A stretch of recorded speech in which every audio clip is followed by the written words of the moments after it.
Entering the Pat Mayo Experience. Pat Mayo Experience. Pat Mayo Experience. Pat Mayo Experience. Experience. Welcome to the Pat Mayo Experience, presented by DraftKings 2022 The Masters DraftKings Picks, player by player breakdown. Yeah, we're going through, well, probably not the entire field. We don't need to talk about all those olds at the bottom, but all the people that matter, the players in the field, we're going to be talking about them, the pros, the cons. Remember to smash the like button to the episode. Give us the player in the comment section that you think that Rick and I are the most wrong about at this year's Masters, and sub to Mayo Media Network. Better yet, you want to get into a draw for some Masters swag. You've been seeing it on the show all week. If you sub to the newsletter on Tuesday night, I'll have the pictures, I'll have the sizes, and I'm giving away 3 of those items, and it's first come, first serve for whoever wins. But I got a polo, I got a sweater, a Masters hat, all from the official Masters store. All you need to do is go to Apple Podcasts, subscribe, rate, and review the Pat Mayo Experience audio podcast. 5 stars, make up something you enjoy about this show. You don't need to believe it. Just say something nice, and then leave your Twitter handle or email at the bottom, and boom, you are in the draw. Feinberg and I will be giving away those winners on next Monday's show, the Masters recap and the Heritage. I love the Heritage, but we're not here to talk about that right now. Live chat, noon Eastern time on Wednesday with Tambo. Bring your questions. We'll be saddled up. We'll be here. And again, the newsletter is coming out every single night, so go do that. And finally, the gigantic major season one and done. We need your help to go fill that. Only 2 days left. It's $100 to play, $10,000 to first place. You make 1 pick per week. Can't use the same guy twice. Starts the Masters, runs through the Open Championship. Hit the description and go find that right now. And whether you live in Ontario or not, as most people in Ontario know as of now, that daily fantasy, specifically DraftKings, is either gone or going away very soon, and you won't be able to play. I put 2 links down in the description of this podcast and this video. So I'm working with the team that's for lobbying and getting DFS back in Ontario. We need your help. The more people that can email, contact your local MP. Even if you're not from Ontario, just send emails anyway. They'll think you're from Ontario. It doesn't matter. The more noise we can make about this, the sooner it's going to come back to Ontario. It's a big prize pool. So even if you're not from there, you want those fish back in. People like Jeff Feinberg, you want him to be able to submit entries so you can take his money, right? So contact your MP. The links are down in the description right now. Rick Gaiman from the Rick Run Good YouTube channel, rickrungood.com. Wouldn't it be a bummer if you couldn't play DFS anymore? It would be a big bummer. I have just trying to be getting up to speed on what's going on with the guys up in Ontario. Jeff was giving me the breakdown. I don't know if I got the accurate statement, the accurate facts, but yeah, it's kind of garbage. I hope we can get it figured out pretty quickly. Yeah, so both those links are going to be down in the description, so I highly recommend that you go do that to help out the people who want to play on DraftKings in Ontario. But we can still talk through the entire slate, and people can use this for betting purposes, for fantasy purposes, for pool purposes as we go player by player. We're going to start at the very top with the number 1 player in the world, Scottie Scheffler. There he is, $11,000. Looking at his projected ownership right now, and he's going to be one of the lower owned above $10,000. That's not to say that he's going to be low owned. He's going to likely be in the double digits. If you're looking for ownership projections, highly recommend that you go to fantasynational.com to see the real-time updates, along with the simulator, the stat research, the lineup generator, everything you could possibly need to get yourself prepped for the Masters. And fantasynational.com/Mayo will get you 20% off. It'll be $8 for the week. Yeah, you should probably go try that right now. Also, down in the description. Hit that up. What are we doing with Scottie? Because he comes in with 3 wins in 5 starts, 2 top 20s in his 2 appearances at Augusta. I'm thinking about it for DraftKings. I'm not there yet, though. Yeah, I'm quite warming on Scottie as the week goes on. Obviously, there's a lot of volatility in kind of ownership projections and sentiment over the course of the week, especially when you get a major championship where the pricing comes out so early like we did this week. And then, of course, you throw in the fact that he's probably the hottest golfer on the planet. You get takes on both sides of this. And in my first initial projections run, I had Scottie at like 18%, now much closer to like 10. And I think when you realize that the pricing for this week, as it always is in major championships, it's really soft. Like, spending $11,000 on the most expensive guy who is clearly clicking right now and has back-to-back top 20s at Augusta National. Like, I'm definitely warming on this the further that we get into the week. We know skill-wise he can most definitely do this. Do you think that there's anything to what Feinberg had mentioned to me that first-time major champions below 20-1 so rarely happen? Spieth, Day, Rahm, DJ. That's been it since 2014.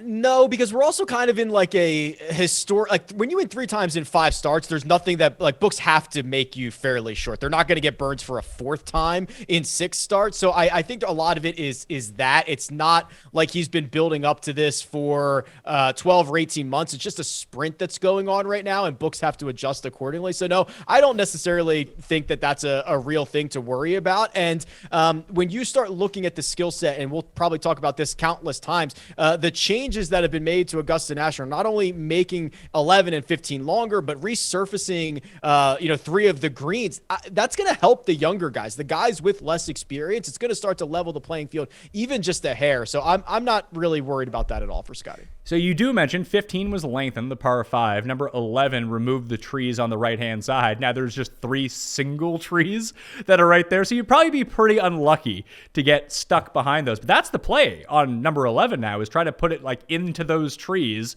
and hopefully you don't get stuck behind one, because you actually have a shot at the green, like a makeable shot at the green, if that's going to be the case this year. Yeah, 11 is always such a beast, and I think it's going to, obviously 15 yards longer will play a little bit more difficult, but you're right, there is going to be some guys that play it over there and try to give themselves a decent look at it, but historically, I think it's the second most difficult hole on the golf course, might be the hardest hole on the course this time around, and with, the weather that we've got going on, this week on Tuesday, they've already shut down the practice facilities, and it's raining like crazy. I think it plays long, man. I think the scorecard yardage is 7,500 yards, and it might play closer to 7,700 yards when this thing kicks off on Thursday. Yeah, it's going to be a daunting task. Would that lean you towards bombers? Because I'm not necessarily in the camp that distance is the end-all, be-all. We've seen too many Masters champions that just don't – they're not Bryson, put it that way, off the tee. Like when Patrick Reed wins. He still had a good driving week that week, though. So when you get your Molinares near the top of the leaderboard, Patrick Reed, even Jordan Spieth, for that matter, they just need to gain strokes off the tee. But that doesn't necessarily mean distance, right? It doesn't. I think there's 2 paths. One, be a bomber. That's the one path. But the other one is then to kind of be, I hate to go back to like the Zach Johnson comparison, but like be the elite wedge player, because if it is playing long for everybody and the 5s, a couple of them are going to be gettable, but like what if you're hitting wedge into 15 now? Because if you don't hit a good shot on 15, are you going to bring in the risk of water in front of the hole, water behind the hole? Now you're hitting 4-iron it. Like, what are you going to do? I think a lot of guys are going to opt with a poor drive on 15 to lay up. We'll see how that goes over the course of the week. So I think you can also get around by being a pretty darn good wedge player. As someone who once rostered Sergio the year that he tried to lay up on number 15 and spun 4 consecutive shots into the water, maybe not the best idea in the world. I'm just throwing that out there. Have you seen the weather report at all yet? So last time I checked it, Tuesday is a wash, right? Practice facilities basically closed all day. I know there was an idea of potentially rain on Thursday morning. I have not seen recently if that has been updated or what the deal is, but I think outside of that potential Thursday morning rain, it looked pretty clean last time I checked. So rain is expected overnight from Wednesday into the morning on Thursday. However, it should not affect any of the earliest tee times. It should be done by then. We know about the sub-air system that's under everything. It's not just one of those courses that has sub-air underneath the greens. It has sub-air everywhere, so they can dry that sucker out as quickly as possible. But the wind on Thursday and Friday is looking pretty spicy here. Gusts up to 25 almost all day on Thursday, gusts up to 30 on Friday, and then in the afternoon on Saturday, and Sunday looks like the best day of the year ever.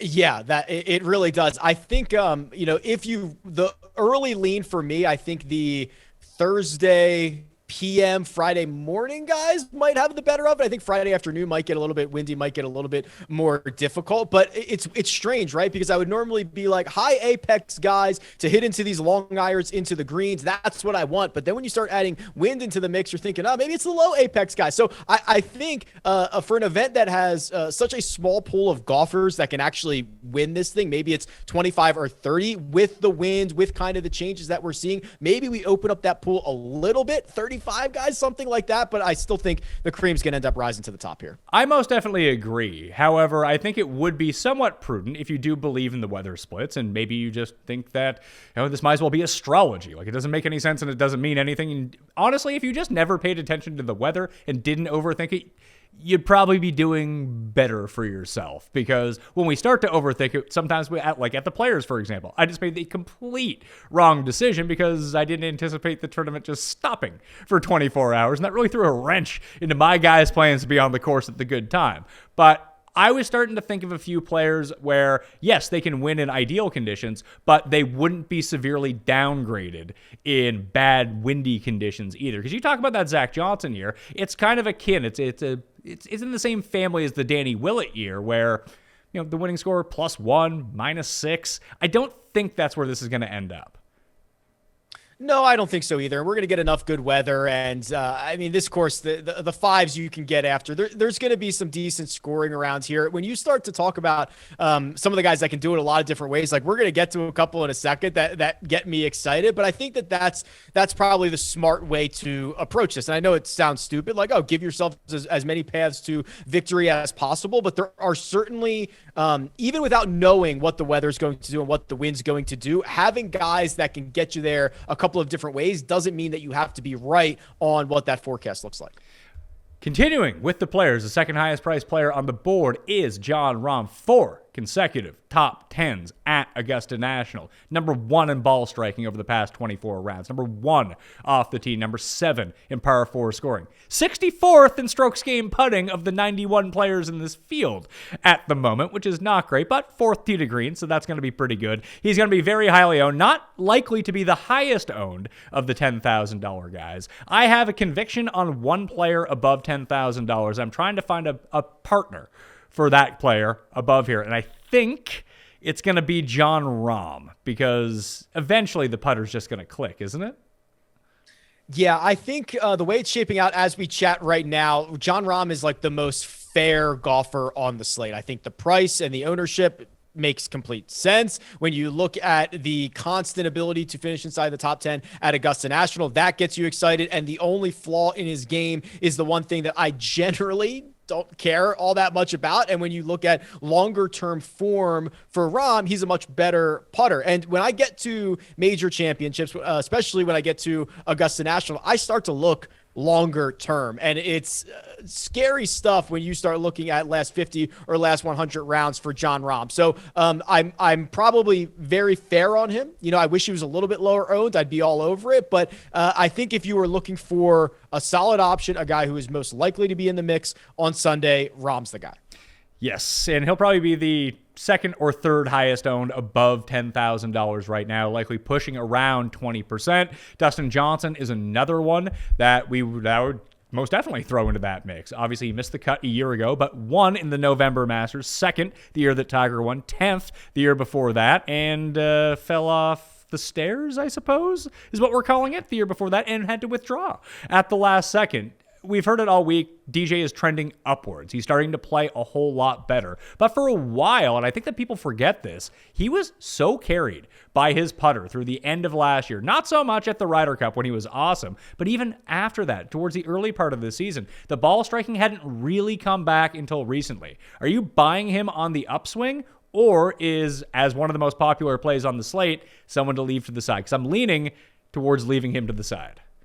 Yeah, so I'd almost probably prefer to bet Dustin Johnson than roster him for DFS purposes, just because I think we're going to get to some guys that might be just as highly owned. They're going to be cheaper, or we can get some good pivot options. So I'm not really sure where Dustin Johnson fits into my DFS exposure, but I, in general, like the way that he's playing. He is, now over a year, one of the better putters that we have on the PGA Tour, and he went through that stretch that you were referring to, Pat, where the putter carried him to a couple of top 10 and a couple of top 15 finishes. Now that he is starting to hit the ball better, and he's got obviously the distance and the driver to be able to use it as a weapon around Augusta National, it's easy to be excited, but we've got to start crossing some of these guys off. And at this price and this ownership, I'd probably just rather bet him and move along in DFS. There's a chance Justin Thomas is the highest owned player on this slate. When you talk to almost anyone who knows things about golf, first name out of their mouth, Justin Thomas. I'm fading Justin Thomas this week. His best finish at the Masters is a 4th place finish. And I just worry that there's another player akin to Justin Thomas that I'd rather go to at far less ownership that I actually think has more winning upside. It is terrifying to not use Justin Thomas. I will state that for the record. But if you have to make the tough decisions up here, I think this is one of the tough ones, and I'm just going the other way. Yeah, so I think everyone's bullish on Justin Thomas. It's just a matter of whether you're willing to kind of eat the chalk or not. Historically, eating the chalk at the Masters and in most major championships, well, maybe not the PGA Championship, but the Masters, eating the chalk is generally better here than most places. Dustin Johnson in 2020 won this at like 32% owned or something absolutely outrageous. So, I think I will eventually get to Justin Thomas in a pretty significant portion of my exposure, but I'm going to know that I've got to get different because he is going to be popular and he should be, right? I mean, even the 21st place finish last year, he played himself out of it in one hole. He played better than that and he was trending in the right direction. I'm just such a believer in Justin Thomas that I would rather find other ways to be different than fade him. I would be on Justin Thomas if it wasn't for the next guy on the list, who I think is better Justin Thomas. It's my guy, Collin Morikawa, winner of 2 of the past 8 major championships. No one wants to use Morikawa this week. Maybe it's not anything against him specifically, but they just look at the names around him. They'd rather use them, whether it's the guys above them playing better right now, even the guys below him playing a little bit better right now. Has a checkered Masters history, 2 for 2 in cuts made, a T18 last year, but nothing special. And everything that he does well, he's 17th in strokes gained approach over the past 24 rounds. You're just used to him being number 1. So it makes it seem like he's playing really terribly. Although he was great at the match play until he ran into Abraham Ancer, and that was just the end of him. He made it through the first 3 matches without ever being down in a single match. He was 2nd at Riviera. And it feels like every time that we start to doubt Collin Morikawa going into a big event, be it at Riviera last year, can't use him at concession. He wins concession, beats every good player in the world. Scottish Open last year, it's like, dude can't play on links. He wins the Open Championship. I think this is a prime buy low opportunity on Morikawa. And I feel like you're going to know pretty early whether he's rolling it well or not, because I think that's really what it comes down to for him. We know that the driving is going to be pretty good. He's not one of those guys that's going to bomb it away, but he's going to be able to control it off the tee. If he can just play normal Morikawa irons, just like Justin Thomas, he and Thomas are the 2 best in the world at that. Around the green can kind of go either way, but it's the putter. That's a big differentiator for him. It's either really good or really bad. And the fact that he was able to do it at the workday at Muirfield Village and then get to a playoff at the Memorial, I mean, I know Rahm should have won, but he ended up in a playoff with Patrick Cantlay, rolled it well both those weeks. Fast, bent grass greens. This is the shot that I'm taking. I'm betting him to win. I'm just waiting on that better number. Yeah, the best argument against for not using Justin Thomas is the next 2. It's the next 2 guys. It's Collin Morikawa and it's Viktor Hovland at a fraction of the ownership. Morikawa, I'm glad you mentioned the history around Muirfield Village and Riviera, because I think those are 2 generally fairly good comps for this. Riviera is a course that likes distance and it rewards kind of those long iron shots that Morikawa is so good with. And then Muirfield Village, of course, Jack took Augusta National as basically part of his blueprint to build Muirfield Village, and we know that Morikawa has had success at both of those places. The other thing that I like about Morikawa, and this starts to get into the narrative side of it, which is a little bit scary for me because I like to be able to quantify everything, is that he was asked earlier in the week about playing a draw at Augusta National. It's not the shot he wants to play, and he kind of got lured into playing it in his first couple of trips here. And it seems like this time around, he's just going to commit to his shot shape, right? The way that Dustin Johnson does it. Hit that little baby fade, take what Augusta National gives you, play aggressive to conservative targets, and try to battle it that way. So I feel like he's a bit more comfortable in his own skin this time around. And if that's true, it is really scary for all the reasons that you mentioned. And I think too much is made. Obviously, it's an advantage to move the ball right to left off the tee. It's one of the main reasons we've seen left-handers do so well at this tournament. Riviera would be another prime example of that, another course which rewards moving the ball right to left off the tee that lefties have also done really well at, and Dustin Johnson has done really well at over the years too. But again, this is still a second shot course. Even if you end up on the right side of the fairway, as long as you can shape your iron shot into it, you should be fine. And we know that when going well, he's one of 3 players in the world who really can't be touched. Your boy Viktor's next. I don't know what to do with Viktor. It doesn't seem like he's quite as popular. I released a poll on Twitter earlier today with this entire odds range, and I just said pick 2. of these guys. And it essentially went from Justin Thomas, obviously one of the betting favorites. It was like Dustin, Morikawa, Hovland, Rory, Cam Smith, Jordan Spieth, Xander Schauffele, Brooks Koepka, and Patrick Cantlay. And basically no one said Morikawa or Hovland. And that's one of the ways that I like to try to gauge ownership in a very covert way. And I found that really surprising. Yeah, I think it is because Viktor is generally a very popular golfer, but I think when you get to tougher places or what people perceive to be tougher places around the greens, it hurts his ownership. Now, these are the unofficial strokes gained from last year, but it's calculated on the shot-by-shot basis. He gained like 3 strokes around the green last year, 2021. Didn't play in 2020, didn't qualify. Think about that. And then, of course, was the low AM in 2019. So he's got 2 years of experience here. I do have concerns about some of the situations that he could get put into in tight lies with soft ground underneath. That is scary stuff for a guy who can be average to below average around the green. Some of the bailout areas that have been kind of adjusted, and I think lengthening 11 and 15, I think it helps Viktor. So when I start to grade all this out, I'm again, probably lukewarm, 5 out of 10, 5.5 out of 10 on Viktor. But when we start to figure in ownership, he becomes a lot more appealing because I think you're right, Pat. It's just like everyone has moved on and spent their $10,000 in a different direction. Just starting your lineups with Morikawa and Hovland means you can essentially eat as much chalk as you want down the board, I think. Yeah, you could play Corey Connors. You could play anybody else you want. You're going to have a unique and differentiated lineup, and you're going to have 2 guys that have won I don't know how many times in the last 18 months. Yeah, it's just kind of crazy to think. And I'm one of the people that perpetuates the notion of it's tough for him to win at some of these courses because if he's in a bunker, it's almost an automatic bogey. But the one thing that you have to remember from last year was, what, he make a triple bogey on the opening hole? He was up there in overall total birdies at this course last year, despite not coming anywhere near the top of the leaderboard. And look, people pointed it out at the Arnold Palmer Invitational. It's like, well, if the guy could get it up and down, he would have won. It's like, well, he came second. Like, I don't necessarily need him to win. I just need him to score a bunch of DraftKings points and come in like 3rd place, and hopefully one of my other guys wins if he can't. And I think that is now being held against him, which is kind of crazy to think about from a DraftKings perspective. Yeah, I think people exaggerate how bad he is around the green, but also don't give him enough credit for how good he is as a ball striker, because you're right. We see, struggling from the bunkers, or we see him unable to get up and down, or losing, 8 strokes around the green at Summerlin or whatever he lost. But he's still in the mix, right? T4 at Genesis, T2 at Bay Hill, the Players Championship, he had a top 10 there. I mean, the ball striking is so good, it erases a lot of those mistakes around the green and still gives him a chance to rack up and pile up points. So yeah, it's weird how he's kind of graded because of the one kind of glaring flaw in his game. And I think it's because he's normally so popular. This happens to Xander a lot as well, where people just are backing him to win at these big events. He's there, and then he just falls back a little bit and doesn't win. Then all of a sudden, it's like he missed the cut kind of thing. Like, he didn't play well at all. It's just he didn't come through at the end. And when you're at this level, that really gets held against you versus some of the other players that may be in contention that falter against weaker fields. Vic's going up against the best of the best. And I think I just unstarred Scheffler and put a star next to Viktor Hovland on fantasynational.com/Mayo for that 20% off, by the way. Morikawa Hovland start. Kind of tricky here. Rory McIlroy is the last of the $10,000 players.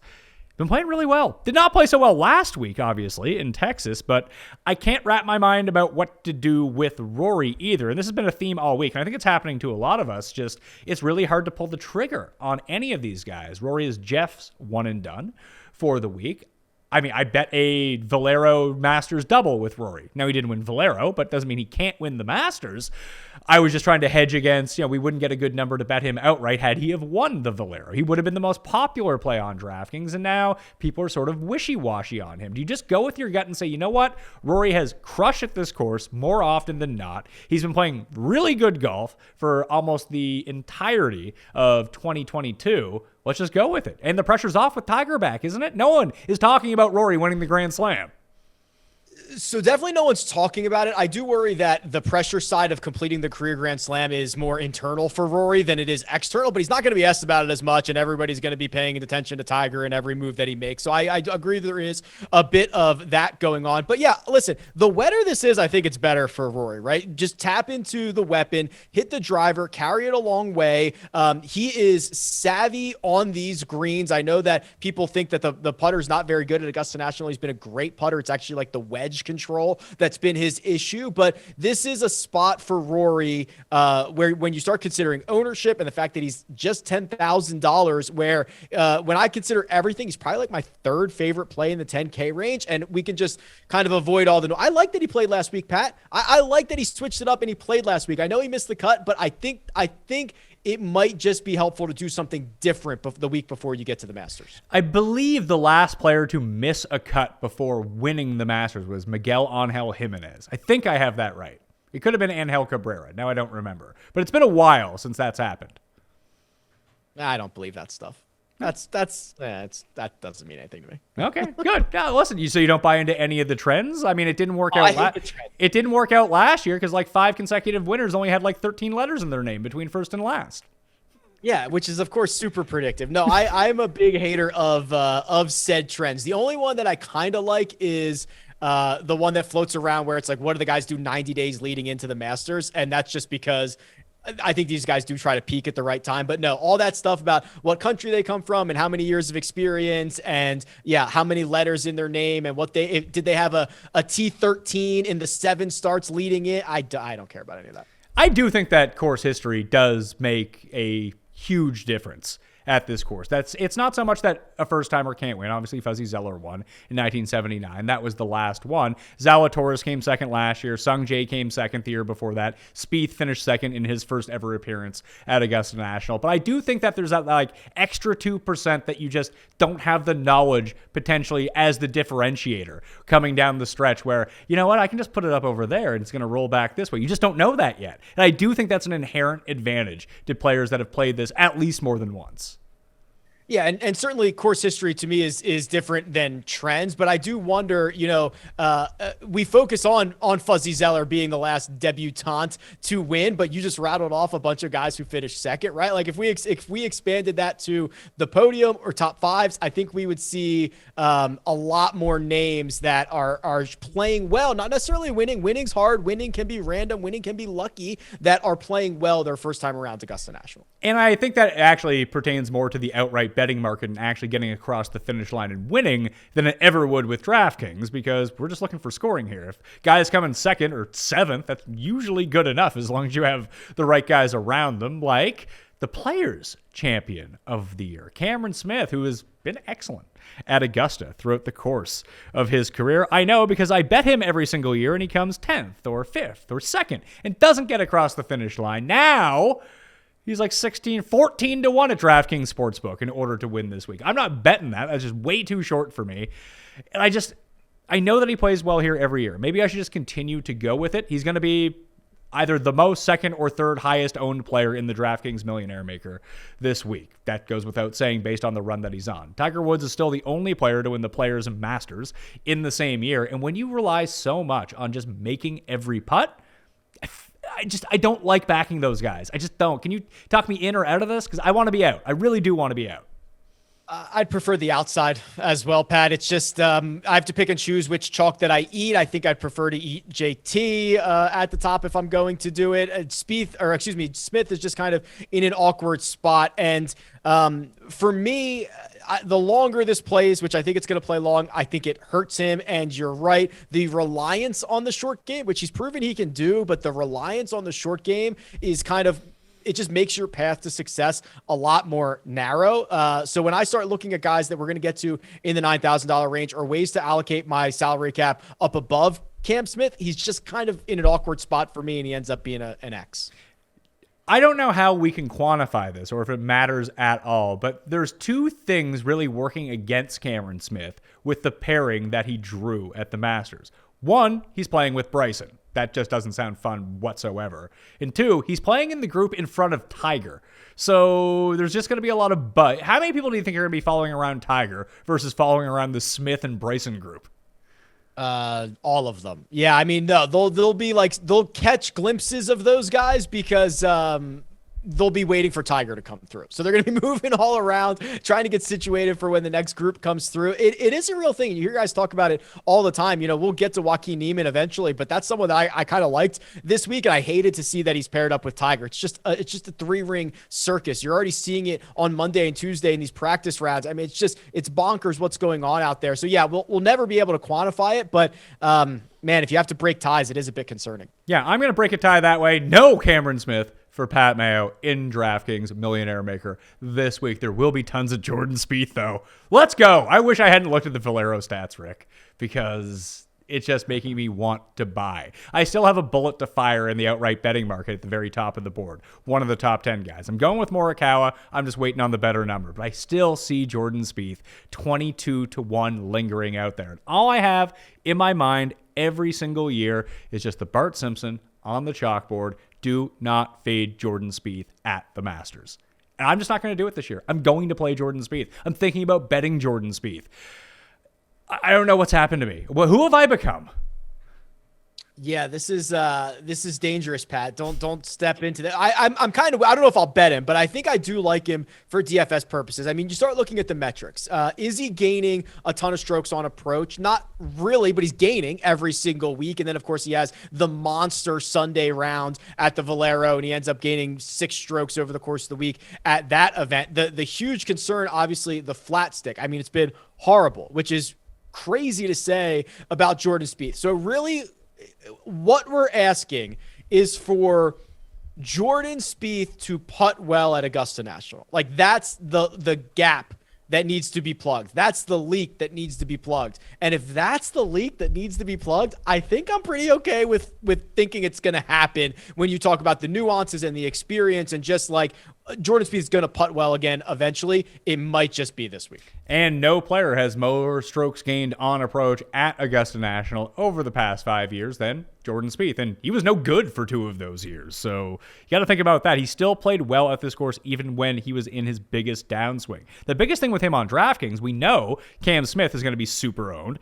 And we know the next guy, Xander Schauffele, is likely to be super highly owned as well. What do you think that leaves Jordan Spieth's ownership? Because on Fantasy National, it's around like 12% right now. That's up from like 6-7% on earlier in the week. Most people that run the numbers on this stuff don't really gravitate towards Jordan Spieth. Optimizers are not going to spit him out this week, but maybe because Tiger is back, a lot of that sentiment is just going to go towards Tiger. But there was always this weird thing where you could kind of add like 5-6 ownership points to Jordan Spieth at the Masters just because it's the Masters and it's Jordan Spieth. I don't know if we're going to get that this time. You love to talk about the sandwich pricing. He feels like he's sandwiched into low ownership here. Yeah, it is kind of super awkward because we'll get to like Brooks Koepka and we'll get to those guys at the bottom of this range too that are, and it's not like you have to choose necessarily between Tiger or Spieth, but I think what a lot of the general public does is like they're going to have one of them in their lineup, and I think they're probably just going to opt for Tiger instead. And you're right, the numbers people won't really ride Spieth as well. I'm at like 9.5% right now. That's going up, but if it finished it at like 10 or 11, I'd say that feels about right. You know, I don't know if he gets the natural Spieth bump this time around.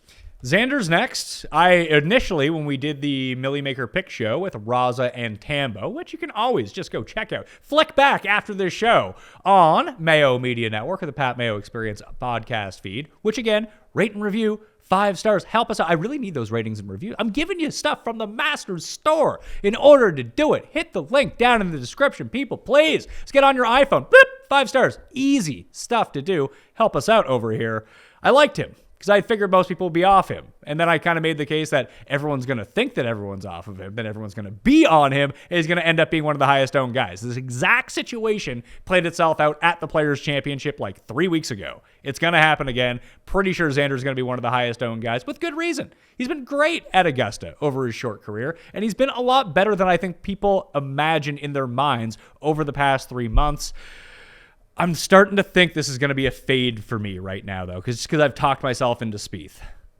So I think you've assessed the situation accurately. I think the next two guys, Xander Schauffele and Patrick Cantlay, I think this is kind of a grab bag of what you're looking for. If you're looking for a higher owned, safer guy who is more likely to finish T12, Xander's your guy. He's been great. He's been phenomenal. There's no knock about his game. If you'd prefer the lower owned, higher upside, maybe he's that guy who misses the cut, like when Paul Casey missed the cut super chalky a couple of years ago. Like, most of the big names are going to get through. The 6 of 6 number is going to be massive. But like, if Cantlay missed the cut, I'd be 0% surprised. And if Cantlay won, I'd be 0% surprised. So to me, this tier of Spieth, Xander, and Cantlay, it's more about what you're trying to accomplish as opposed to which is the objectively good play. Well, Cantlay, I think, almost falls into the same thing as Spieth here, where there's such popular plays around him. Whatever his projected ownership is going to be, and I'm seeing like 13% right now, I bet you it's lower than that. Yeah, he's just also not like no one likes him. He's just not like a fun golfer to watch. He's not very popular. I think there are more people who would prefer not to play Patrick Cantlay. I mean, didn't he gain like 11 strokes putting the last time we saw him on bent grass? And aren't we just like 3 starts removed from him being one of the best players on the world? I don't know. I find him very difficult to handicap. I've been wrong more often than not, at least recently, on Patrick Cantlay, but he is still a guy who gains across the board, who can get a white-hot putter, and I just feel like he's sitting there, and I'm like, oh my God, is this guy just going to be in contention on Sunday? I wouldn't be surprised at all. The one thing to look at of anyone's outside metrics coming in, his are the most concerning. Like, even at the Amex, it's only 2 weighted rounds of strokes gained data, but he lost strokes on approach, still came in 9th place against a pretty weak field. A very weak field at Pebble Beach the next week when he had a chance to win. He came in 4th, lost 2.4 strokes at the Pebble Beach Golf Links in only 2 rounds. Gained 2 in a second place playoff loss to Scheffler, but since then, minus 2.3 at the Genesis, minus 3.3 at the Players. Maybe we throw that out. He got in the bad way, did not play well at the match play. Of all the top players, his form is the worst coming into this. Is that safe to say? I think it's safe to say, but I kind of would prefer longer term stuff when we get to majors. If you look at what I believe are the 3 most comparable courses, Kapalua because of the undulation in the fairways and the uneven lies, Riviera for what we talked about before, Muirfield Village as well. I mean, no one has gained more strokes in as many rounds as Patrick Cantlay. 1.7 strokes gained over 57 rounds at those 3 courses. I mean, there's again, it's almost like I can see both sides of the coin here, which is such a lame take to have, but I probably fall more on the one more go around with Patrick Cantlay to see if he can find that long-term form than fading him, because I like the good version of Cantlay that much. And you actually not necessarily get leverage on the field, but you do get a lower owned guy in a $9,000 range that is just clustered with certain pockets of very high owned players. So I'm adding him to the short list. Now I don't know what to do with the next guy is Brooks Koepka, $9,400. He has to be the most popular bet this week at 20-1. Is that safe? It is safe, myself included, and I think that's just the way I'd prefer to stick with it. Just get my Brooks exposure in the outright market. He's going to be fairly popular here on DraftKings as well. It's all warranted. I think we're getting I don't have to reiterate what everyone said all week. It's finally a healthy Brooks. It's a major championship, all that good stuff. I've bet him. I like that market better for him, and I can be a bit more selective and a bit more different and contrarian here in the $9,000 range. Yeah, Brooks is setting up perfectly for Augusta National. It's the first time he's played it healthy, because he was most definitely not healthy a year ago. An immaculate track record at the Masters over the course of his career, and just keeps getting better and better and better every single week. 20 to 22% ownership. You can eat it, most definitely. It's not an ownership fade. It's just, do I want my roster to be a little bit different? If I do like a Vic Morikawa, can no longer afford Brooks. And I do really want to play Zalatoris, who's right below him, which might seem insane to say considering they're so closely priced, that why wouldn't you just take the better player in Brooks Koepka? Because I'm bad at this. That's why I do it. But can't play everyone. He's still on the short list at the moment, but I'm still waffling between him. Hideki is $9,300. I asked Raza about Hideki and what he would do coming off 2 consecutive WDs that screwed over a ton of people at the Players, screwed over another bunch of players at the Valero. Not quite as many, but his ownership's legit going to be like 3% because no one wants Hideki to pull out of the tournament 3 holes in, and they're just stuck there having lit their money on fire. Now, Raza also said that he's not doing it in single entry. He's not doing it in 3 max. Tambo said the same thing. But if you're playing 150 lineups, why not have some Hideki exposure? But that's not the realm that most of us live in at the same time. I can't justify playing Hideki here, even at 3% ownership. No, I think those guys nailed it. 100 lineups. If you have them in 6% of your lineups, you might end up doubling the field by the time this thing locks, and you're only burning 6 lineups if he does WD. The other good side of that is if there was ever a tournament in which he would try to finish it out, it would be this one, right? You might have been quick to pull out of the Players or pull out of Valero, knowing that this event is coming up. It's honestly a real shame because he's been one of the better players in 2022. But I think when you start assessing how most people are playing DFS, he would be way too risky in everything that you mentioned: the single entry, the 3 max, even the 20 max. It starts to get a little bit hairy. If you're playing a lot of lineups, you don't have to have much of Hideki to have leverage on the field, and that seems to be the only possible place to deploy him. Plus 240 to miss the cut, which would include a WD, I think. Yeah, that's actually quite interesting because, there's not many paths to miss the cut for the top players, but injury and knowing about the injury, which we rarely get, it's certainly one of the widest paths to not making the weekend. I think I might be in on that. I'll have my to make the cut parlays revealed on Wednesday's live show at noon Eastern on Mayo Media Network. They'll be available in the free newsletter. One has been going up every single night with more research, updated ownership projections, stats, updated betting card. Hit that in the description, or just go to substack.com, search Mayo Media. Boom! You can sub to it, get it emailed to you. And when you're taking a dump the next morning, hey, here's something to read. It's good stuff. You should check it out. 2 titles are up for grabs at the stacked UFC 273 fight card. Join the action with DraftKings Sportsbook, the official sports betting partner of the UFC. New customers can bet $5 on any fighter and get $100 in free bets, win or lose, guaranteed. If Sportsbook isn't available in your state yet, you can still get in on the excitement. Everyone can play for their share of millions in prizes with DraftKings daily fantasy MMA contests. Draft your lineup of fighters while staying under the salary cap and rack up points for strikes, takedowns, and more. DraftKings is safe, secure, and reliable. Best of all, you can deposit and withdraw your cash whenever you want. Download the DraftKings Sportsbook app now. Use promo code DOP. Throw down $5 on UFC 273 and get $100 in free bets no matter what. That's code DOP this Saturday at DraftKings Sportsbook, the official sports betting partner of UFC. 21 plus, restrictions apply. See show notes for details.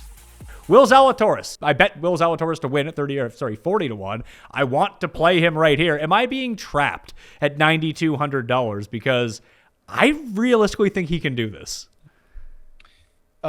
No, I don't think you're being trapped. I'm sure there is a trend about the first win of your career being a major championship. It's probably doesn't happen often. But again, I don't care about that. So point for you, Pat. I think that you lump Zalatoris into the Morikawa, Justin Thomas category, which is he's an elite iron player. He hits the long irons very well. The glimpse of an improved putter, which is what we got at the match play, that's the cheat code. That's the secret, right? If he putts like he did at the match play, which was good, not great, but good for Zalatoris, is amazing when he starts gaining strokes on the field. So this is a really good kind of perfect storm and perfect timing, Pat, where, if he had made those putting adjustments 6 months ago, we would kind of probably know already if they were real or if it was an outlier, but just 1 week, I get it. I get it. We might be on the verge of something here. Bryson is up next. Probably can't play Bryson. Just throwing that out there. But his ownership is going to be minuscule at this point. It just has not clicked for him at Augusta. And it's really weird because a course that has so much strategy behind it and really managing your way around a course, Bryson's actually very good at that. But is there just something about the moment, how big this tournament is, and how much he might want it that it just gets the best of him here? Yeah, we could probably do an hour-long podcast on Bryson and the Masters. So a couple of things. I think I'd rather play Bryson than Hideki because I think Bryson is getting healthier, and I'm not sure what Hideki's situation is. Obviously, spraying it all over the yard the last couple of times that we saw Bryson is horrendous at Augusta National. It's horrendous if you miss left, which is generally what his miss is. I do think that Bryson is a historian of the game. It's why he's got the Ben Hogan quotes or whatever stamped on his wedges. It's why he wears the hat. Like he's a historian. I do believe he wants this more than anything else in the world, which is probably not a healthy thing when you're in your profession like that. I think there's a pretty good path to Bryson having success. I wish he was a little bit healthier because I think distance is going to be important. The way that his irons are lofted, he's going to be coming in from 200 yards and plus with different clubs than everybody else. I like Bryson more than most people, but it's still not enough to get any level of serious exposure to him. And strangely enough, for someone who is so good on the greens normally, has been god-awful at Augusta National in terms of strokes gained putting. Obviously, that can always flip, but there's just something about these greens that he hasn't figured out. A lot of people always said, hey, no green books at Augusta National, therefore Bryson can't putt. He's looked fine without green books at other courses. I don't know what it is here that he can't wrap his mind around, but it's a fade for me. The next guy, I think, is the very first interesting conversation that we can have about history, form, and everything all wrapped into one. Daniel Berger was the low debutant the year that Danny Willett won the Masters. That still remains his best tournament at the Masters, and he missed the November Masters because of the weird qualification rules, but he's gotten progressively worse every year that he's played here. 10th, 27th, 32nd, missed the cut a year ago. And the two comp courses that we were talking about, Memorial and Genesis, he's been god-awful at those courses too. But when you look at the trend lines in terms of past 90 days, recent form, tee to green, everything you would want from a player, even putting on bent grass, which he does really well, that all looks great. So which is it? Is it that he's trending in the right direction, that he's going to play really well and keep this momentum going, or he's just not good at this tournament, and every place that Berger is not good at, just never play him?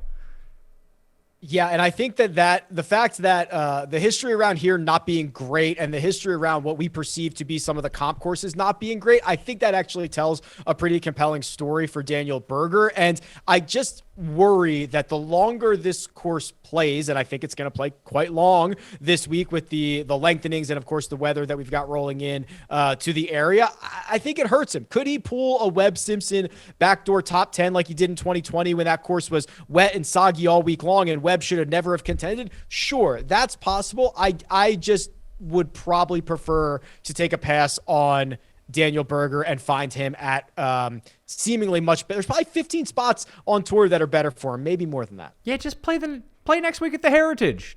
Let that be what you do, and we can bet you to win there at like 8-1 or something crazy like that. But at least we know he can win at a course like that. Here's something I just really didn't think I would see entering Augusta this year. Louis Oosthuizen is $8,900, which is pretty cheap for a guy who continuously puts up great performances at the majors.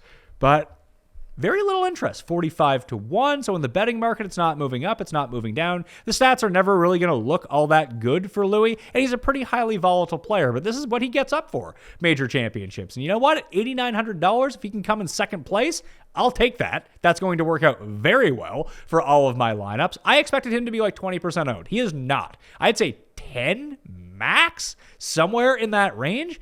That's making me start to rethink my stance on Louis here. He's back in the player pool as of right now. He's making the short list. Will you be using Louis? So I'm probably not as excited as you are just because of he's, losing strokes on approach in 4 of his last 6. The putter's been a little bit erratic. Remember, he was like the best putter on tour last season. So you like to see his ability to roll the rock come into play. But when you start zooming out, like I've talked about before, and taking into consideration long-term major championship history, we've seen Louis at a lot of majors, and we've seen him contend and finish inside the top 10 at a lot of major championships. So for guys that I'm not as excited about in this price range, Louis the one that I'd be like, okay, it would be reasonable for him to pop here. Will I have a ton of exposure? Probably not, but I see the reasons why he could be appealing from a longer term experience perspective. He's made 9 of the past 10 cuts at the Masters, has come in second place twice. think that might be enough for me, unless you can talk me onto one of these guys right below him. Shane Lowry is next, and we think about the trend lines that you don't believe in. Shane Lowry actually fits a lot of the positive trends coming into this event. He's just been playing really well in terms of his recent form and different types of courses, against strong fields, against weak fields. It just continues to click for him over and over and over. I don't know if I love this course for him, but if you had told me that, when you tell me that Bubba Watson is a 2-time Masters champion, it makes sense now. I couldn't imagine having bet Bubba the first year going into that. Right. If Shane Lowry wins this week, you'd be like, oh, 3 consecutive top 25s at the Masters and a win. We should have seen that coming. I like the trends when they fit the guys that I like, Pat. That's the dirty little secret here. If you would have asked me a year ago what type of player is Shane Lowry, I probably would have been like, I don't know. He's kind of like this short game specialist. It's kind of awkward. I'm not sure how often he's going to be able to contend. He's not. I mean, he is such a good ball striker now. He's driving it well. His iron and wedge game is super strong. You look at him gaining basically across the board at Valspar, basically across the board at the Players and the Honda. I mean, these are different courses, different strengths of field. I'm quite bullish on Shane Lowry this week. You're not alone in that regard. Looking at the ownership right now, he's coming in around like 13 to 16% in the Millionaire Maker. I do like that outright price, though, at 55 to 1 at DraftKings Sportsbook. I feel like that's something I can get behind here, because I have one more bullet to fire in that range, too, and it's basically just a mix of like greasy euros that I want to go with here. And he is one of the players that if that win does pick up and it's a problem, I think in ideal conditions, he can win. We turn up the win machine. I think he's probably more live, isn't he? Yeah, as long as he brings his rain jacket. Remember when he melted on 17 at the Honda Classic and gave that away? Like, that was so jarring to me that a guy from Ireland was sprinting out from under his umbrella and trying to hit the ball as quickly as possible in a huge moment. But if I remove that from my memory and he's a bit more prepared this time around, you'd think the wind and any kind of wonky conditions are not going to be a problem for an Open champion. Talor Gooch is up next. The most mispriced player on the slate is $8,700 on DraftKings. He is 130 to 1 at DraftKings Sportsbook to win this. So this leads you into one of two things. If Talor Gooch was $1,300 cheaper, he'd be one of the highest owned players on this slate. Where he fits into the DraftKings pricing this time around, he is going to be the lowest owned player, the lowest owned non-injured player, at least, of the top 40 guys on the board. I still don't want to play him, but I do think that there is a very compelling game theory case to make that, hey, if he just comes 7th, you are dancing.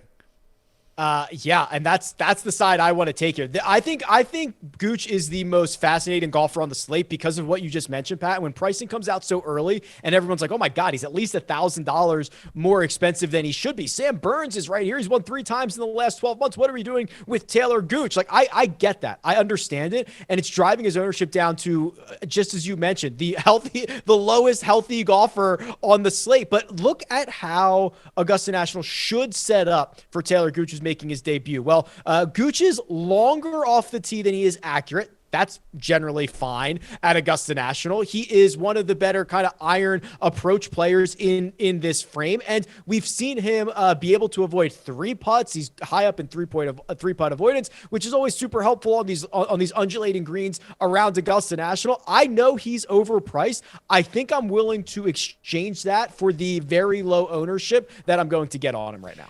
The issue is going to be that if the next guy, Sam Burns, was going to be really highly owned, I think that would make perfect sense. Just pivot right onto Talor Gooch. I don't think people are using Sam Burns, though, which is crazy. And the only reason they're not using him, although Gooch is as well, he's a debutant. However, could he win? Why aren't people using Sam Burns? I'm using Sam Burns. The trends, Pat, the trends. The debutantes can't win. I agree. Gooch, Burns, especially now that Tiger is in, right? Officially, he says he's going to give it a go. Whatever Tiger's ownership is going to be way too high. We'll talk about that in a second. But now I love Burns. I love Gooch in this spot. Burns has won 3 times in the last year. Burns is the modern player. He does it on approach. He does it with the putter. He's long enough. He's kind of chill enough. There's sometimes we've seen him get a little wild and a little loose on a Sunday. Again, you don't need him to win. Just go out there, play well, take apart the 5s, putt well. These 2 guys, I just could not get more of.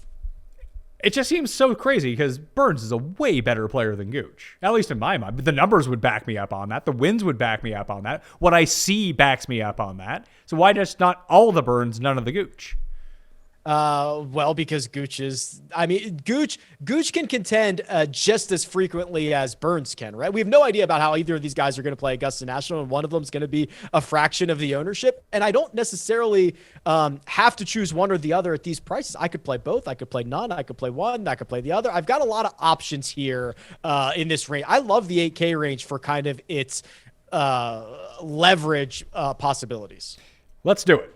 Let's talk Mr. Tiger Woods, who, by all accounts, is going to be playing in the Masters this year. He is paired with Louis Oosthuizen and Joaquin Niemann for his first 2 rounds, if he ends up giving it a go, and according to him, that looks like it's going to be the case.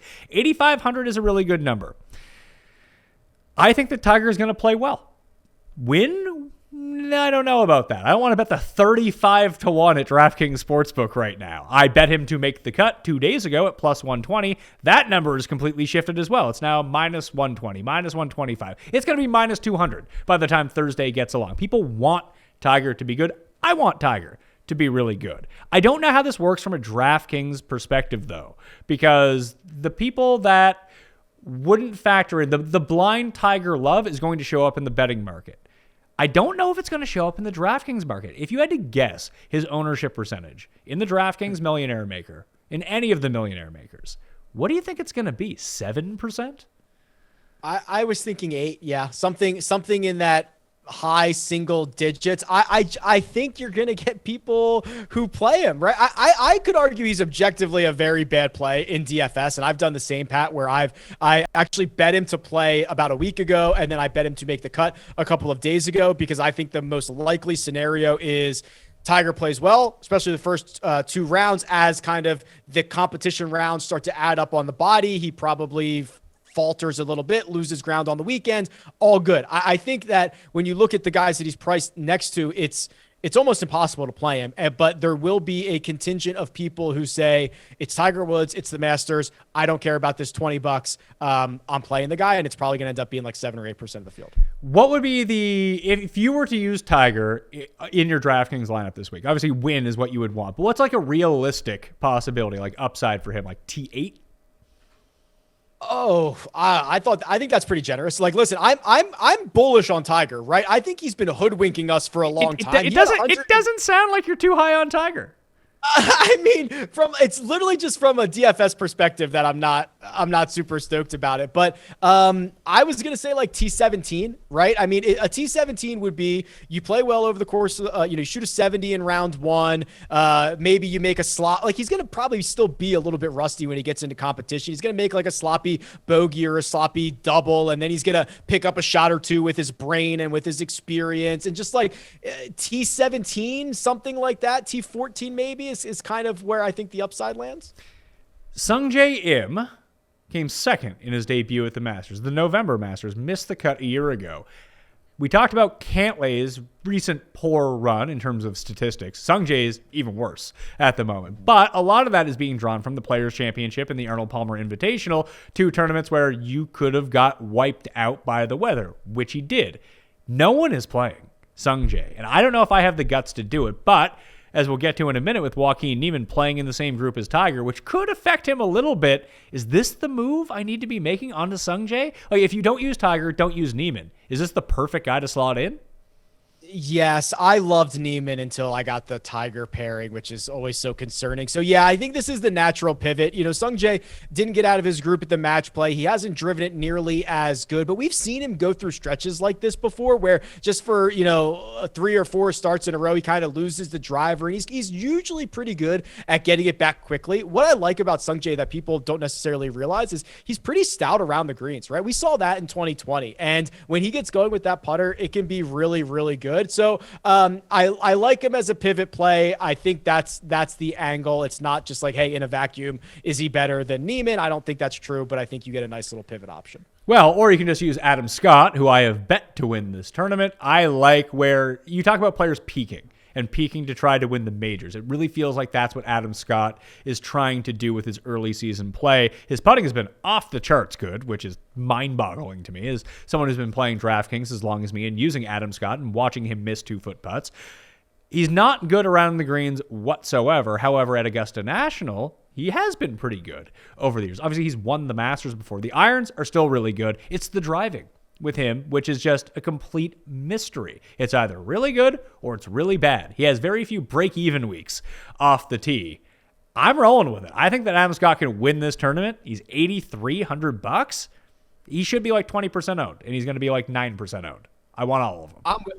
I'm with you. The putter's there, experience is there, all that good stuff. When I look at the rest of his profile, and you mentioned it, right? Lose 3 with the driver, gain 2. Lose 3, gain 2. It's just bouncing back and forth. That's not necessarily a bad thing for me because he kind of does the same thing with the irons. And what you're kind of looking for is a place where those things get married together. And he has a good driving week, and he has a good approach play week, and then he puts it the way he's been putting it. And he's not that far off. So when I look at his profile and see that bouncing around, I don't necessarily think it's a bad thing because it shows us that it's at least possible, and it might be coming that we get like the ceiling week. I agree, Pat. Let's go on Adam Scott. All right, Adam Scott, you can find him as deep as 65-1. I got him at 70-1 when I put that out 2 weeks ago, but hey, maybe he'll continue to drop because it doesn't seem like he's a very popular bet this week. But $8,300 is a fantastic price for a former winner in good form.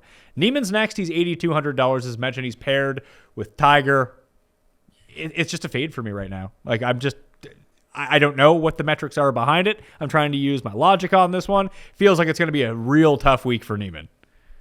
It's going to be a circus, man. It's such a shame because he's got the good comp stuff. Obviously won at Riviera, has played well at Kapalua and Muirfield Village, and kind of coming into his own as a player. But I'm with you. I'm just cooling. It's so hard to play with Tiger. It's so hard to play with Tiger in his first like real event back in 17 months. And it's the Masters. Like, it's going to be an absolute circus. And I just don't think, and he's not like he was going to be super low owned to begin with. I just am unfortunately going to have to pass, and it's a shame because I would have loved to have played him. Finau is up next. He of a lot of strokes gained ball striking at the Valero Texas Open. He did come 10th at this tournament a year ago, having missed back-to-back cuts in his 2 previous events coming in. So form has been really weird for Tony entering the Masters a lot of the time. Remember when he broke his ankle and still finished inside the top 5? That happened. Something about this course. Another guy that plays pretty well at Riviera, plays really well at Memorial, and has been very consistent at all 3 of those courses over the course of his career. I like Scott a lot better. I think I like the next guy on the list better than Finau, but there's something just drawing me to it. And maybe it's the same thing with everything. You see Finau, $8,100. I don't feel like his ownership would be any different if he was $8,900. Like, the people who are going to play Finau are going to play him regardless. But at this price, I think he might pick up way too much ownership. Yeah, and I'm probably more out than I am in. He loses a lot of strokes around the green, and just recently, just 2 starts as he kind of figured out the putter a little bit, but I wonder if that's a little bit of fool's gold. He 3-putts a lot, which is a little bit concerning. I think it's a good driving course for him. I just think the closer he gets to the green, I think the worse it's going to get, and you're right, the guy that's coming up next, much more bullish on, even Adam Scott, other guys in the 8K range, more out than in on Tony.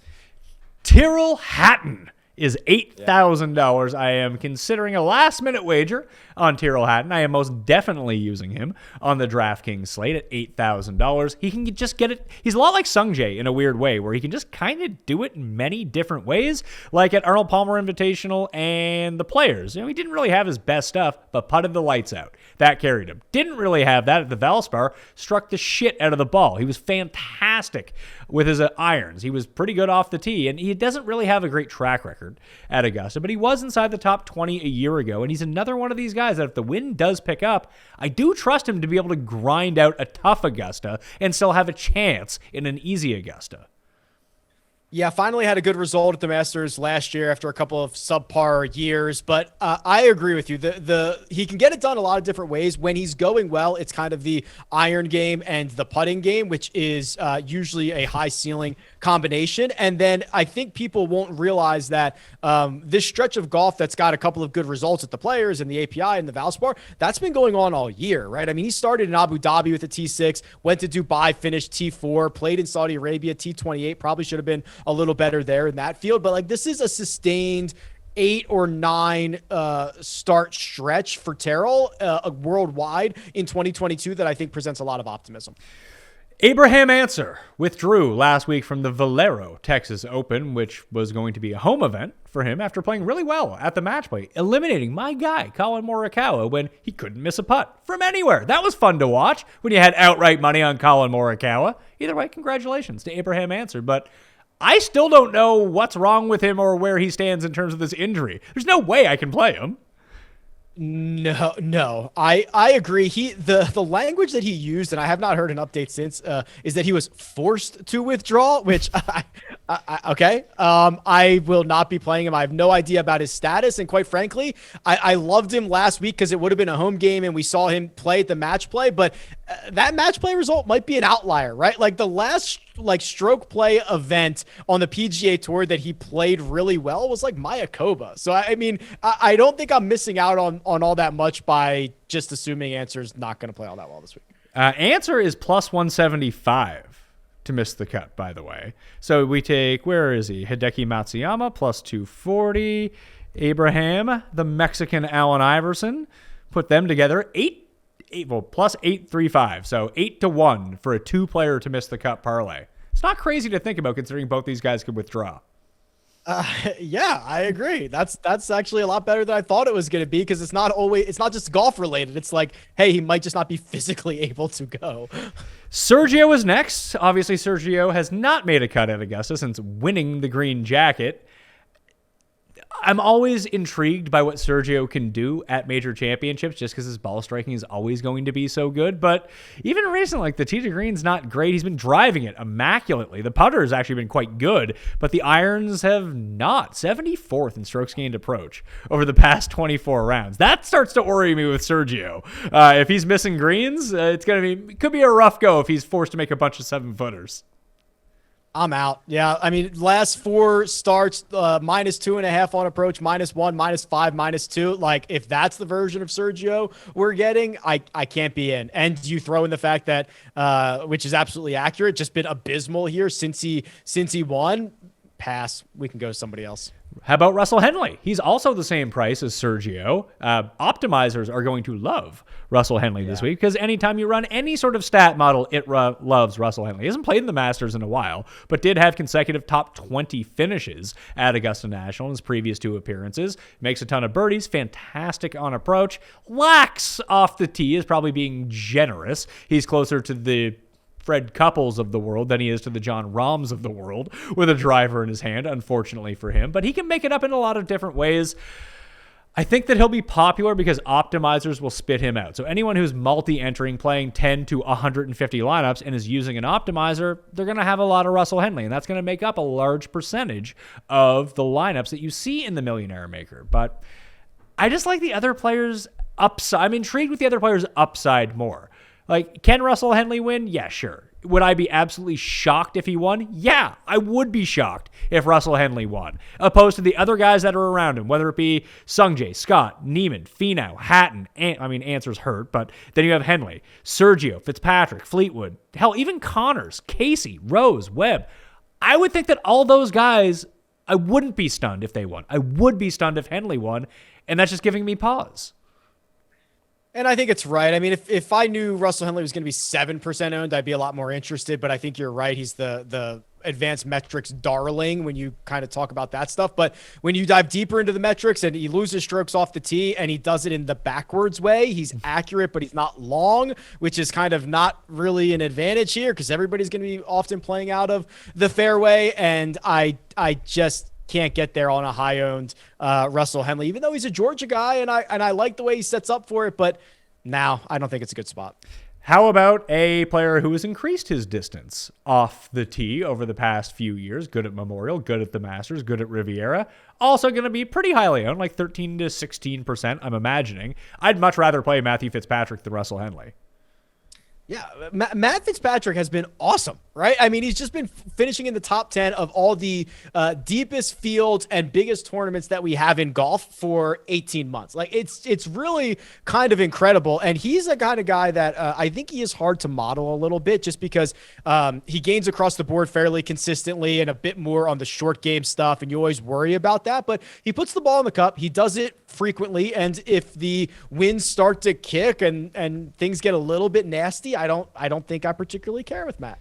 Yeah, the harder the course gets, likely the better it is to play to his advantage. The best finish he has at Augusta was the Danny Willett year with all of the wind, with a high winning score. He ended up inside the top 10 that year. It was the best finish that he's had. And he's been consistent at Augusta, but never great at Augusta. And here's the sneaky thing. I know you don't like the stuff with the players' names or anything like that, but you just go back and look at some of the places where he has won in the past. The British Masters, the Omega European Masters, the Estella Dam Na and Lexita Masters, the Nordia Masters, the Omega European Masters again. So he's got Masters in the title. It's a good trend, right?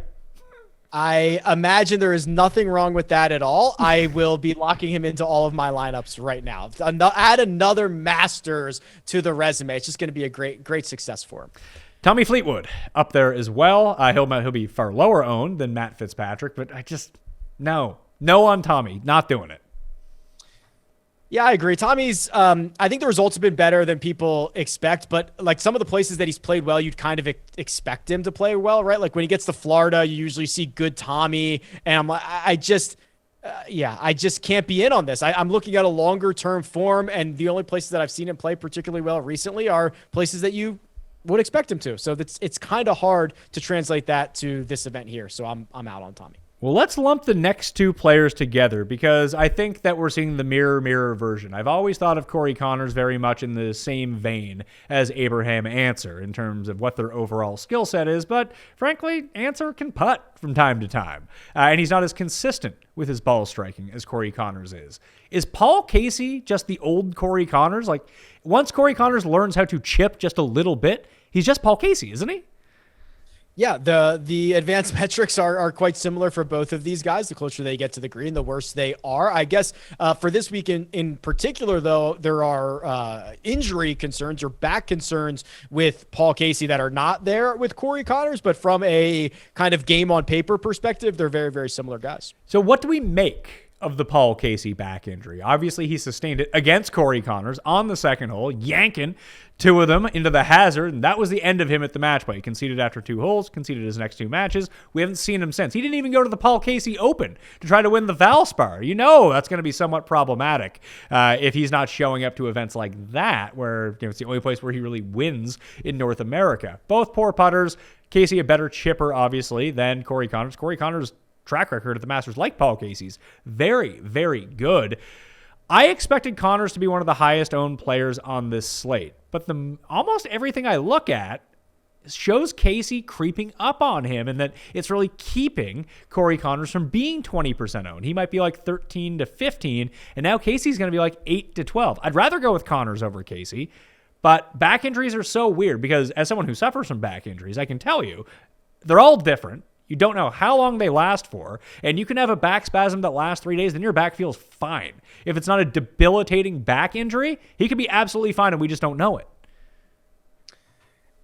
And that's the risk, right? It's probably too much risk for me. I play a lot of single entries. I play a lot of 3 maxes and 20 maxes, and it's probably too much risk for me. If I was mass multi-entering 150 lineups into everything, I might be willing to take on more risk for the great reward because there's just so much unknown. If you gave me a 100% healthy Paul Casey, I'd be excited. If you gave me 100% healthy Corey Conners, same thing, but that's not where we're at. And if I don't have any reason to think that one way or another on Paul Casey, I'd probably prefer Conners, or I'd just skip out on both of them and find somebody else down in this range because I just think for my risk tolerance, Casey's not going to be able to make the cut for me. Is Corey Conners good chalk or bad chalk? Because I happen to think he's good chalk.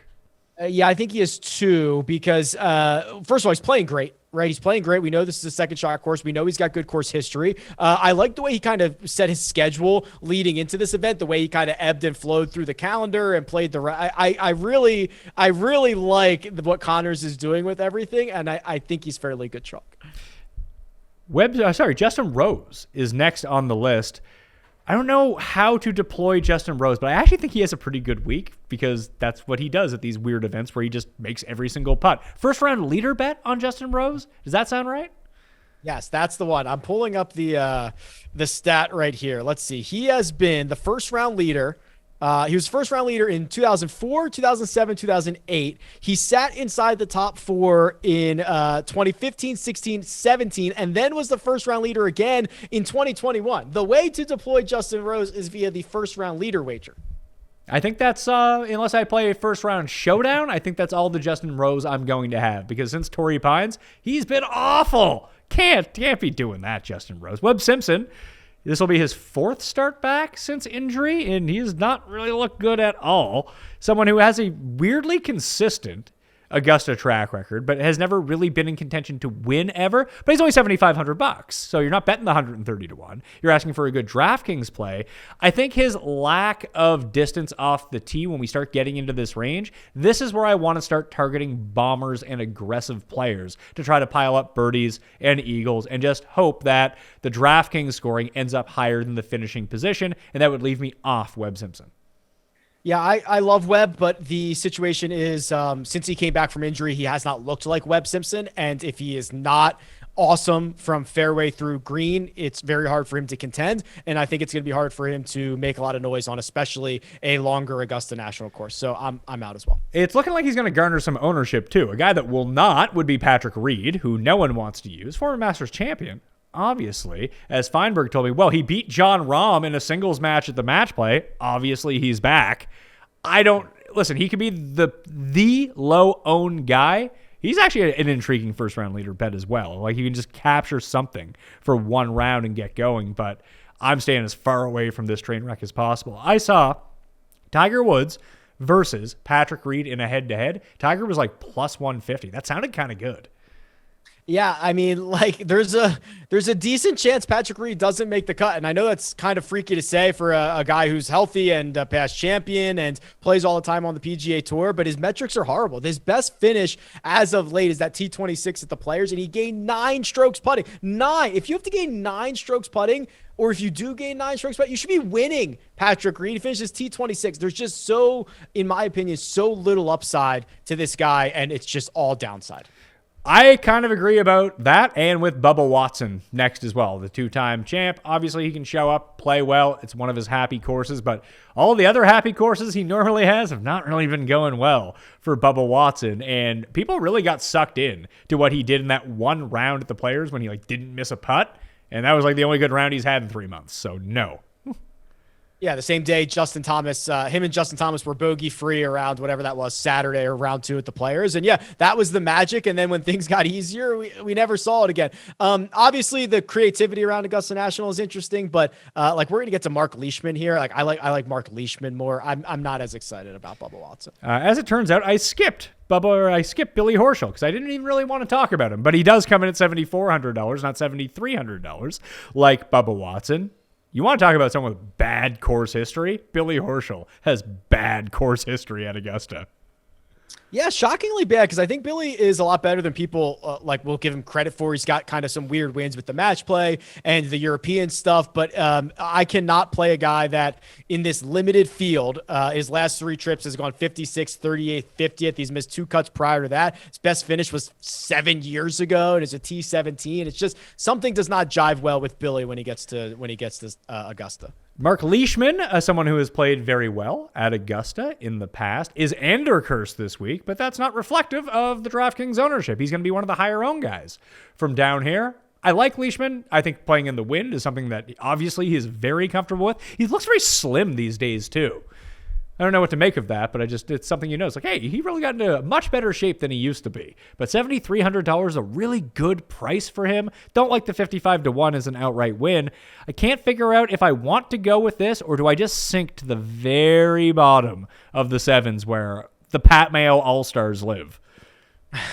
Well, I'll make a quick case for Mark Leishman. I agree he is fit and he's driving it longer. He's now averaging over 305 yards. He's 44th on tour. So I like the guys where they hit it far, but like they're not very accurate like Mark Leishman is, because I don't think it hurts you as much here. He never three putts, which I think is important. It helps that he's got that great course history. So I'm in on Leish this week. Okay. How about Seamus Power, who I don't believe has ever played at Augusta National before? The one thing I've really noticed with Power's splits and where he performs well versus not performing well, long courses, not really good for Seamus Power. Short courses, yeah, let's go. Pete Dye courses? Yeah, fire up some Seamus Power at the Heritage next week. No thank you this week.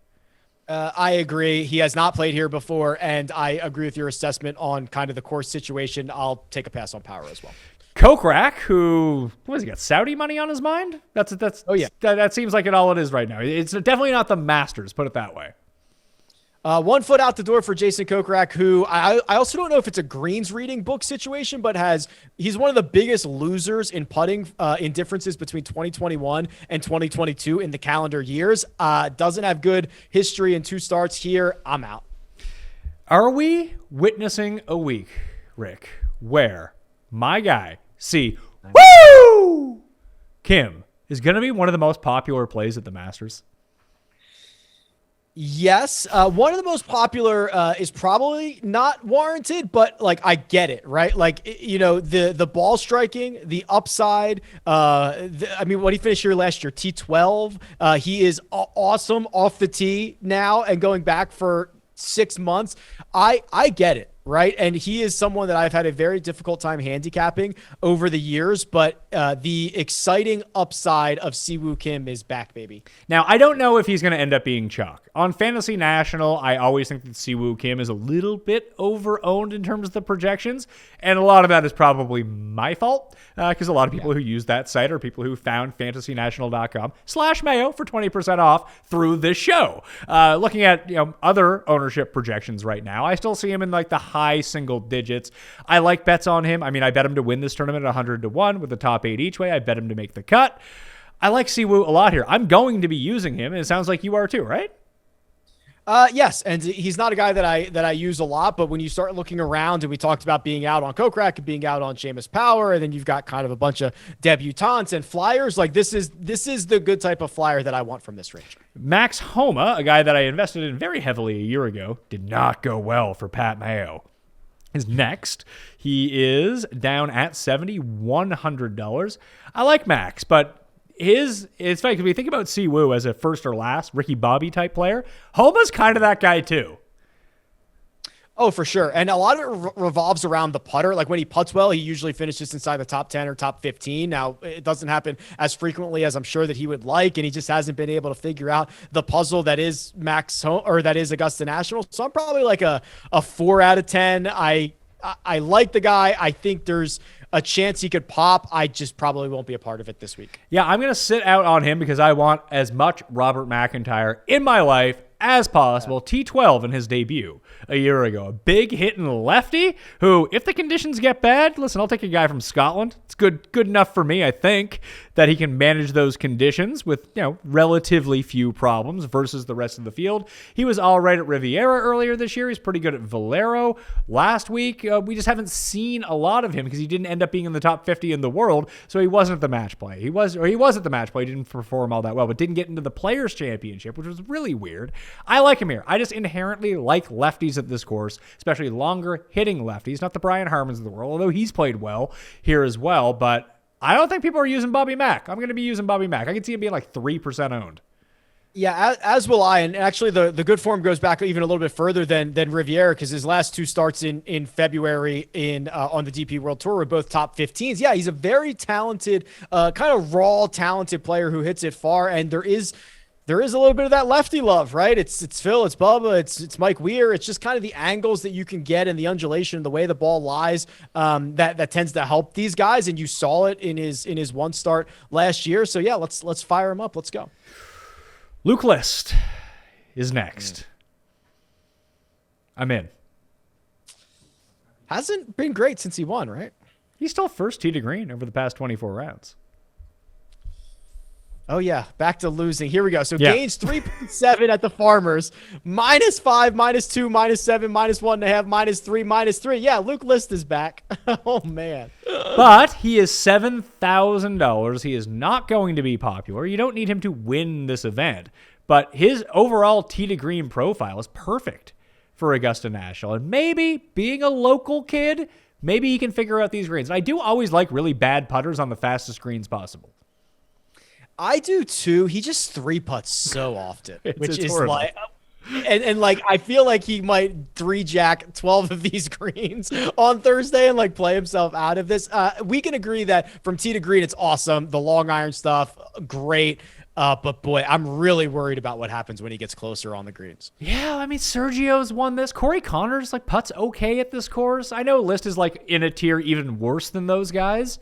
Hideki, obviously. Yeah, I mean, listen, Hideki won at Memorial. Ben Ann was someone who actually putted really well at Muirfield Village as well. Another bent grass, super fast greens, and I don't know, he can't make a 2-footer anywhere else in the world. I just think that you roll with the statistical profile of Luke List and just hope he kind of pulls a Hovland from last year where, yeah, he's going to make a weird amount of bogeys when they should have been birdies, but he's still also going to make a ton of birdies and potentially eagles as well. And that's just going to be great for DraftKings scoring.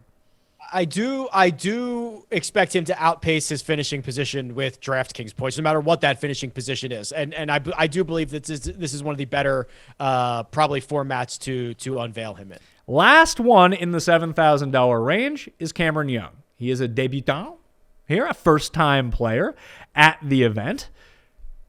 Almost like List and Robert McIntyre, I like Cameron Young too. And the big difference between him and all these other guys, he can putt. Yeah, he's like the good kind of bomber who might be a bit volatile. We're still learning about what he is. But if you start to look at the comps, I mean, he played well at Riviera as well. He just absolutely crushes it. Second on tour in distance this year. I like this a lot more than List and even more than Robert McIntyre, who's someone that I'm actually interested in. Well, 6K guys. We don't need to go through all of them, but I do want to hit on Kevin Kisner before we go to anyone else. Do you think that Kisner is going to be popular at $6,800? Because I initially thought he would be one of the highest owned guys on the slate, but the projections just don't seem to reflect that, which I find kind of mind-boggling. I didn't want to play him, but I thought everyone else would. Turns out that's not the case. My projections do not reflect that either. I think he's going to be fairly low owned. And I mean, his history at Augusta National is not great. I mean, he could be... that other path that we talked about, which is maybe he gets hot with his wedges and rolls everything in. That's going to have to be the way that Kisner gets it done. I worry about how wide that path is. Is there anyone in the 6K range who's going to be chalky? Thomas Peters. Really? Oh, sorry, Gary Woodland too, I think. Yeah. Oh, no. Thomas Peters? I want to play Thomas Peters. Yeah, I get it, right? He's a big hitter. He kind of hits it high, and I think he's underpriced. He's won recently on the DP World Tour. I think, and then you look around. I mean, he's like basically the same price as Matthew Wolff and Cam Champ and guys that. Here's a tip: play Cam Champ this week. I'm playing Cam Champ. Why is that? Why not? If course history is a real thing here, he's been good at the Masters, and just good at the Masters, been bad everywhere else. Listen, he has like 3 wins on the PGA Tour. The guy can just show up at places if he can roll, and seemingly he can putt well at this course. We know he's going to be one of the leaders off the tee. You talk about Cameron Young, like Champ's legit going to be 1% owned. I'd prefer Champ over Matthew Wolff. Me too. I'll say that. I don't know if that's going out on a limb or not. Other than that, I'm going to play Higo because I promised myself I would play Garrick Higo, and playing the lefty mold of and his game, I can't believe I said this, but I did, so I'll just say it again. I think that he's going to win a Masters in his lifetime. Oh, boy. I think and you said it again on tape just now. I'm saying it again. So I mean, obviously I have to bet him at like 300 to 1 or whatever he's at. Maybe a top 40 is probably a better bet just to make the cut, something easy like that in his first ever appearance. But the guy hits a ton off the tee. He's really good around the greens, and he can putt. Like he's like better Charles Schwartzel, and he's only like 21 years old. I can get behind that.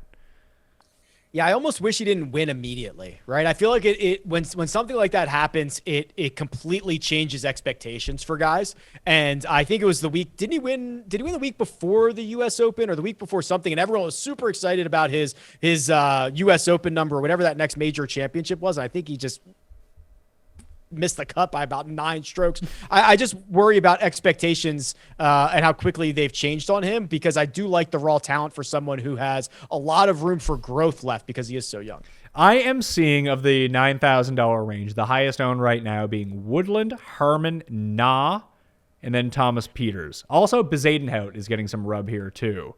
And that's really it. Anyone else you use is likely to be pretty low owned.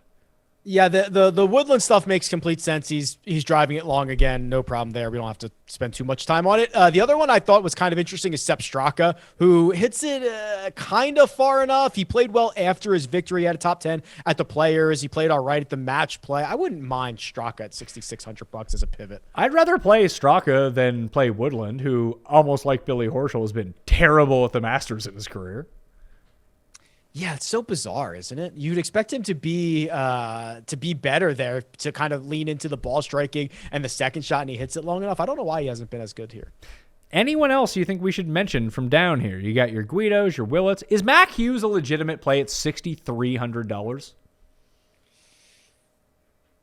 No, I don't think so. He was much better a year ago, and he kind of was one of these just get the ball in the cup, short game specialist guys, and now he's not getting the ball in the cup as well, which is kind of the cheat code for him. I don't think he's a reasonable play at $6,300 now. All right. I think that's it. Reminder to tune in tomorrow, Wednesday, on the Pat Mayo Experience on Mayo Media Network, live streaming on YouTube. Myself, Tyler Tambolini, in studio. Final picks, final betting card, DraftKings pivots, and ownership. Then taking all the questions you can handle. They better be good questions, though, because if they're bad questions or I don't like you, you're getting banned for life. So be prepared for that. Rick, what do you got going on the rest of the week? How many more hours of this are you putting in? I've got a lot left because once the tournament starts, I'm on CBS Sports HQ basically like every hour at the top of the hour. So I've got a lot left, but I was telling you before we went hot, I'm feeling good. I did a better job pacing myself, setting my schedule, Pat, peaking for the Masters. I did a better job this time around than I normally do. And I was saying yes to everything this week, as I was telling you, and I got burnt out by like Tuesday afternoon. So I was considering doing a Thursday recap after the first round. I was like, you know what? I just kind of want to sit back and watch golf on Thursday. That's all I want to do all day. Thursday at the Masters, outside of probably waking up at 2 a.m. to watch the Open Championship, is my favorite sporting day of the year. I like the Thursday, the anticipation I have for this to start, versus Sunday when you're like sweating bets or whatever it might be to see the conclusion. I just prefer the casual excitement that comes along with Thursday. Maybe I'm a weirdo like that, but I get so hyped for it to start, and then I can't figure out where anything is, and I have to go through like 3 different apps in order to find out where the feeds I want to watch are. If is it on this channel live? I don't know. And then I finally figure that out. I sit back and I enjoy myself for like the next 10 hours. We will be doing the Cut Sweats live Friday evening with myself, Cust, and Feinberg, and anyone else who wants to join in. And a reminder to play in the gigantic one-and-done fantasygolfchampionships.com, or just hit the link down in the description. $100 to play, runs Masters through the Open Championship, $10,000 to first prize. Rick, can you help me fill this, please? Because I think they're going to be mad at me if it doesn't fill. Sure. Yes. I will be happy to tweet it out from my Twitter account at Rick Run Good. And maybe I'll mention it on my YouTube channel, Rick Run Good. And maybe I'll put it on rickrungood.com for all your data needs. But yeah, no, we'll get that thing. We'll get that thing filled up. I very much appreciate that. Sure. So go check out everything over at rickrungood.com. Use all of his stats. Use everything. He pumps out the best quality content. You heard it here. And the Rick Run Good YouTube channel, go subscribe to that. And if you listen to the podcast, go rate and review his podcast along with the PME podcast, where you can get into that draw for the Master Swag. Smash a like on the way out. That'll do it for me. Until tomorrow, I'll see you next time. Experience! Experience!